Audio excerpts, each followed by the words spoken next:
Sous le soleil d'Afrique, dans un coin du monde où les baobabs dressent leurs bras noueux vers le ciel, là où les rivières chantent aux pierres anciennes, il existait un village nommé Tombalé.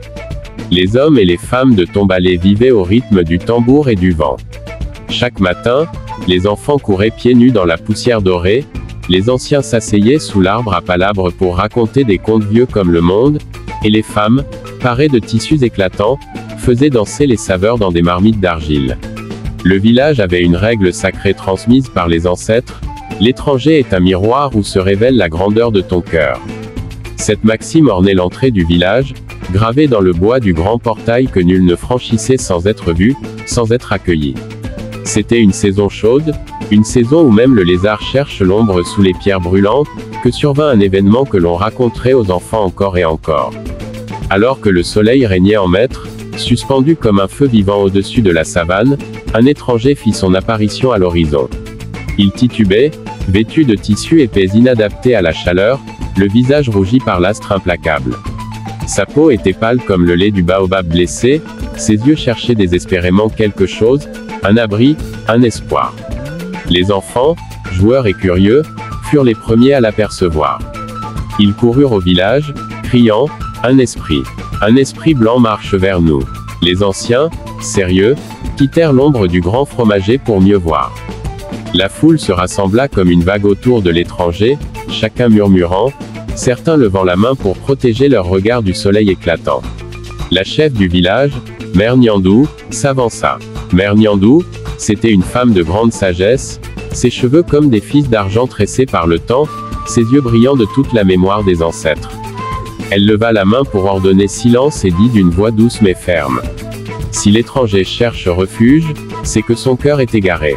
Que Tombalé montre la voie de l'hospitalité. » On porta l'homme jusqu'à la case des voyageurs, une modeste hutte d'argile et de chaume. Les guérisseurs lavèrent son front, les femmes lui donnèrent de l'eau, et bientôt, dans le silence brûlant de l'après-midi, il reprit conscience. Ses premiers mots, balbutiés dans un mélange étrange de sons, furent des remerciements. Il s'appelait Jean. Jean venait de loin, d'un pays au-delà des eaux et des dunes, un endroit que personne à Tombalé n'avait jamais vu, seulement entendu parler dans des récits de marchands. Il n'était pas un marchand, ni un guerrier, ni un prêtre. Il était un voyageur, un chercheur de terres nouvelles, disait-il.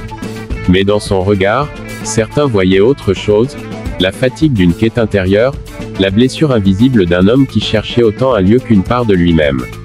Les premiers jours, Jean resta silencieux, observant, écoutant. Il tentait maladroitement de reproduire les gestes des villageois, s'agenouiller devant les anciens, attendre l'invitation avant de parler, baisser la tête en signe de respect. Les enfants riaient de ses maladresses, les anciens souriaient avec indulgence, et Mère Niandou disait: « Celui qui fait l'effort de comprendre est déjà notre parent. » Jean voulait apprendre, et le village devint son école vivante. Il apprit à moudre le mil, à danser lors des fêtes de la moisson, à reconnaître la promesse de la pluie dans les danses des fourmis. En échange, il partagea ses savoirs. Il montra comment purifier l'eau avec du charbon, une technique ancestrale oubliée ici. Il enseigna aux chasseurs comment tracer des cartes simples pour retrouver leurs pas. Il grava sur des peaux de bêtes des chemins sur verre. Les puits cachés. Mais, là où croît le baobab, l'ombre attire aussi les serpents. Certains villageois commencèrent à murmurer. Samba, le jeune guerrier fort et fier, parlait plus fort que les autres. Pourquoi ouvrir notre cœur à celui qui vient d'ailleurs? Nous ne savons rien de ses intentions. Les Blancs n'ont-ils pas, dans d'autres contrées, apporté la souffrance et le pillage? Samba, l'âme enflammée par la peur et l'orgueil, demanda un conseil des anciens pour décider du sort de Jean. Sous l'arbre à palabres, on alluma l'encens des ancêtres. Les voix s'élevèrent, certaines douces, d'autres dures comme la pierre. Jean, ignorant les débats, continua de vivre simplement. Il offrit ses bras pour aider à reconstruire une hutte effondrée, il berça les enfants dans la chaleur du soir. Il était devenu, sans le savoir, un fil tissé dans la grande toile de Tombalé. Un jour, alors que le vent chaud portait avec lui la poussière du désert, un drame survint. Le petit-fils de Samba, un garçonnet joyeux nommé Kofi, tomba gravement malade. Son souffle était court, sa fièvre brûlait comme 1000 soleils. Les guérisseurs tentèrent leurs potions et leurs prières, mais rien ne semblait apaiser l'enfant. Voyant la détresse dans les yeux de Samba, Jean s'approcha timidement. Il demanda l'autorisation de tenter un remède appris de sa grand-mère, une vieille guérisseuse dans son pays. Par respect des traditions, Mère Niandou consulta les anciens. Après un long silence, ils acquiescèrent. Jean fit préparer une infusion spéciale, des feuilles locales associées à une méthode de refroidissement du corps par des linges trempés et renouvelés sans cesse. Pendant 2 jours et 2 nuits, il veilla sur Kofi avec d'autres femmes du village, priant sous les étoiles filantes, chantant doucement pour apaiser l'esprit de l'enfant. Au 3e matin, alors que le coq chantait à peine, Kofi ouvrit les yeux. Il sourit, faible mais vivant. Un cri de joie éclata dans Tombalé comme un éclair de pluie bénie. Ce fut Samba lui-même qui, les yeux humides, s'agenouilla devant Jean. Il lui tendit un collier de coris, symbole de respect suprême. Frère, pardonne mon cœur aveuglé.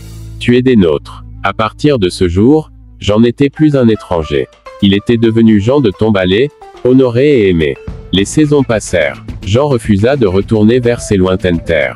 Il choisit de vivre parmi ceux qui lui avaient donné une nouvelle naissance. Il prit épouse parmi les filles du village, une douce tisserande au rire d'argent, et ensemble ils eurent des enfants à la peau couleur de miel et aux yeux brillants comme l'étoile du matin. Tombalé prospéra. Grâce au savoir partagé, l'eau devint plus pure, les récoltes plus abondantes. Des voyageurs vinrent de loin pour apprendre les secrets de ce village où l'ancien et le nouveau dansaient ensemble, non comme ennemis, mais comme frères. Et lorsque Mère Niandou, dans le grand crépuscule de sa vie, sentit l'appel des ancêtres, elle réunit le village sous l'arbre à palabres. Sa voix trembla comme les feuilles sous la brise, mais ses paroles furent claires. Souvenez-vous, mes enfants, le sang n'est rien. La terre, la mémoire, l'amour, voilà ce qui tisse une famille. L'étranger n'est pas celui qui vient de loin, l'étranger est celui que ton cœur refuse. Ouvre ton cœur, et tu découvriras que chaque homme, chaque femme est un reflet de toi-même. Sous le soleil d'Afrique, Tombalé brillait désormais non seulement par ses chants verdoyants, mais aussi par la grandeur de ses âmes. Et jusqu'à ce jour, sous la voûte étoilée, les conteurs rappellent la venue de l'hôte inattendu, celui qui, par sa simplicité, enseigna la plus grande leçon. Le cœur qui s'ouvre à l'autre devient le trésor de la terre.